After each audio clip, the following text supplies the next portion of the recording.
खजी आई आहे कंहिं जरा जेका दिक़त आहे कंहिं जेका उञ आहे हिते जेके मुंहिंजे महल जा शरबत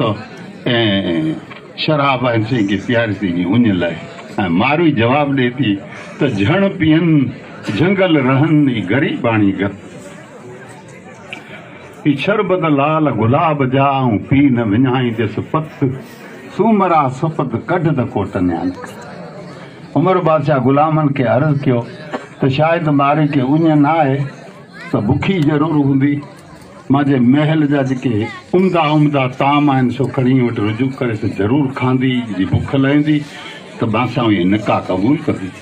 हाणे जॾहिं उमर बादशाह खाधा हाज़िर करे तो मारी जवाबु ॾिए थी जे ए उमर अदा आणी न तॾहिं चाढ़ी न ॾुथ ॾियाणी सूमर सथा करियो सैयद चए उते साम्हूं सुकाईन ई पुलाऊं न पाड़ीन उते उमर आराड़ी बि ॻाल्हि जॾहिं मारवी खाधा पण मोटा छॾा टुकड़ा छॾाई तॾहिं उमर बादशाह चओ औरत जेका ज़ेवरनि जी लालच घणो रखंदी आहे सोन चांदी जा जेके आहिनि उम्दा उम्दा ज़ेवर 16 सिंगार औरत जा जेके आहिनि मारवी खे हाज़िर करे मारवी निकाह क़बूल करे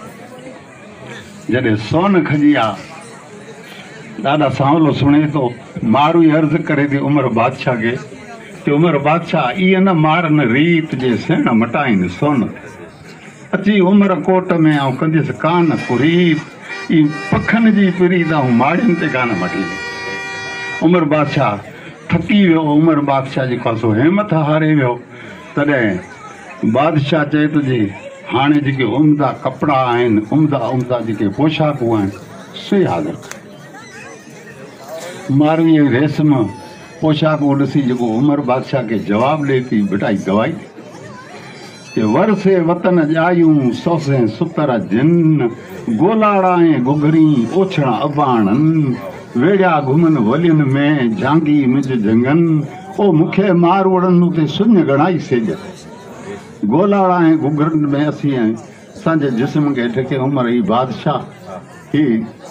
रेशमनि जा जेके लिबास आहिनि उहे सांझको त अहिड़े नमूने सां जेको विटाई जो रसालो जेके जत हमेशह अपनाईंदा रहनि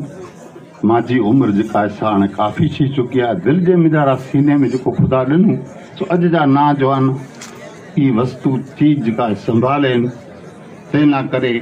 सफ़र करे ने अचनि था ॿी का लालच कान आहे छुटे अचण जी शादियूं मासवा छो वञनि पर मुंहिंजी कड़ी तमन्ना आहे त गुजरात में वञी कच्छ में वञी हर जॻह ते जतन जे जशन में वञी ॿिए बेथ जेके आहिनि माननि मान कंहिंजी दिलि ते त हे जतन जी हिकिड़ी मिल्कत आहे ही जतन जी हिकिड़ी सकाफ़त आहे जतन जी तहज़ीब आहे जतन जो कल्चर आहे मारी हुजे ससुई हुजे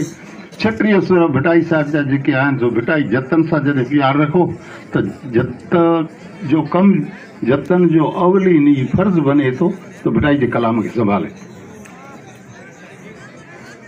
मां सां बार बार ॻाल्हि की बेंगलोर में हिकिड़े वॾे फंक्शन में वञी वियो हुई तिते पाकिस्तान जा उमरकोट में जा हिकिड़ो लंघो वॾो कलाकार